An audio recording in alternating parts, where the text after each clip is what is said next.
podcast Jejakku. Kembali lagi bersama sosok aku, seorang gadis yang tinggal di sudut kota Jogja.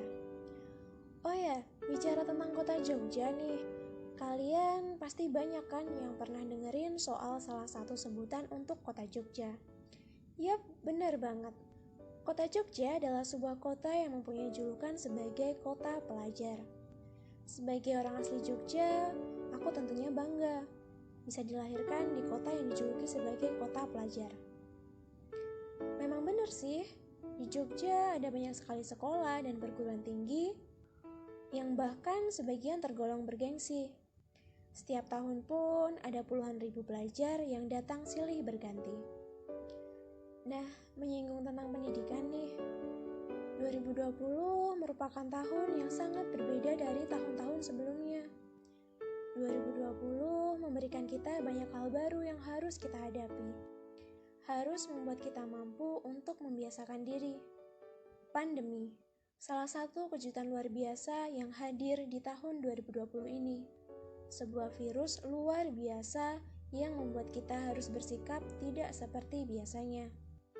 Kita harus berubah menjadi sosok manusia yang lebih peduli terhadap kesehatan diri maupun kesehatan negeri.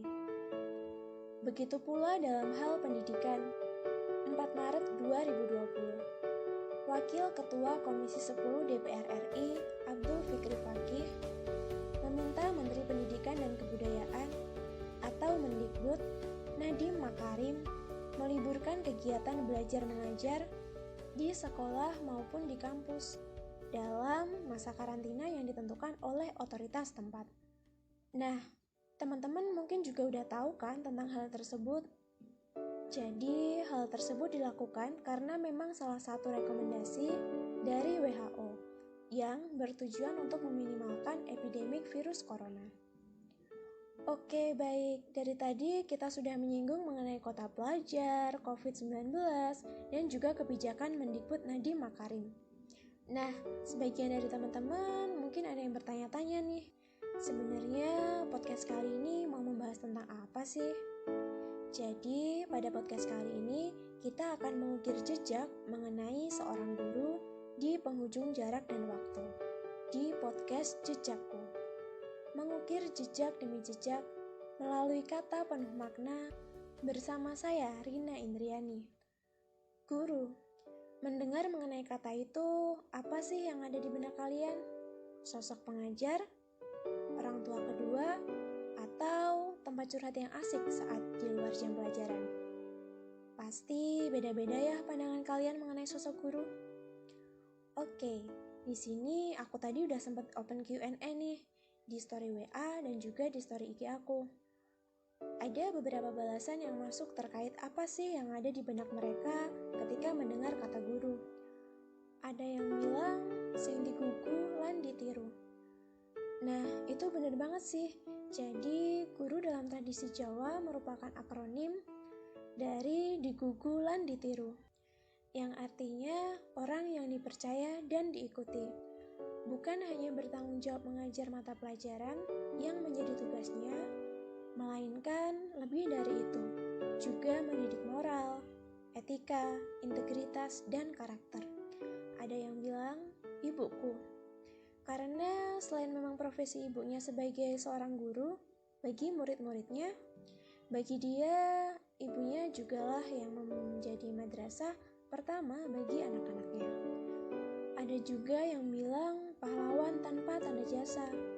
Kemudian ada lagi yang bilang guru adalah sosok manusia yang dia bangga-banggakan.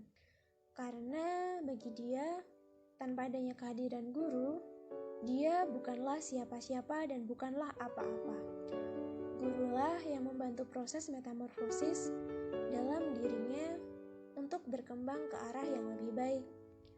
Oke, tadi sudah ada beberapa tanggapan mengenai bagaimana sih sosok guru itu. Sekarang mari kita ulas sosok guru di masa pandemi seperti sekarang ini. Tentunya tidak mudah bukan? Banyak rintangan yang harus dilalui. Banyak sabar yang harus diberi. Serta banyak suara-suara sumbang yang datang menghampiri. Namun Meskipun begitu, peran guru justru semakin mulia dan berarti di tengah wabah pandemi. Para guru tidak hanya memastikan kelangsungan pembelajaran, tapi juga berperan lebih dalam mendukung kesehatan mental dan kesehatan muridnya. Bu, saya tidak bisa join WA group karena memori saya penuh. Pak, maaf, saya tidak dapat gabung di virtual meet karena sinyal saya tidak stabil. Bu, maaf, saya izin. Saya tidak dapat masuk karena kuota saya habis dan saya belum ada uang untuk membeli. Teman-teman, maafin aku. Aku gak bisa nih bantu kalian. Aku benar-benar gak bisa bantu kalian menyelesaikan tugas edit video karena aku gak punya laptop dan HP-ku juga tidak support, serta keluhan-keluhan atau hambatan-hambatan lain yang dihadapi oleh para siswa. Tentunya hal tersebut membuat guru dapat menempatkan dirinya sebaik mungkin. Di sisi lain, guru juga harus dapat bersikap adil dan bijak. Namun, di sisi lain juga tentunya rasa kemanusiaan itu terkoyak di dalamnya.